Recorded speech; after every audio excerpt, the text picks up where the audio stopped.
ପିଲାମାନେ ଦିଗ ବିଷୟରେ ଜାଣିଛ? ଦିଗ ହଉଛି ଚାରୋଟି ହେଲା। ଚାଲ ଆମେ ଚାରି ଦିଗ ଉପରେ ଗୋଟେ ଗୀତ ବୋଲିବା। ମୋ ସାଙ୍ଗରେ ତମେ ପାଳି ଧର। ଯେଉଁ ଦିଗରୁ ସୂରୁଜ ଉଏଁ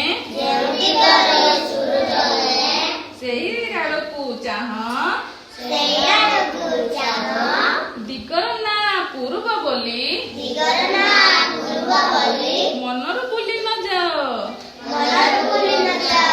ପଛପଟଟି ତୁମର ହେବ ପଶ୍ଚିମ ଦିଗ ଜାଣ, ବାମ ହାତର ଦିଗ ନାଁ ଉତ୍ତର ବୋଲି ଶୁଣ। ଡାହାଣ ହାତ ଯେଉଁ ଦିଗକୁ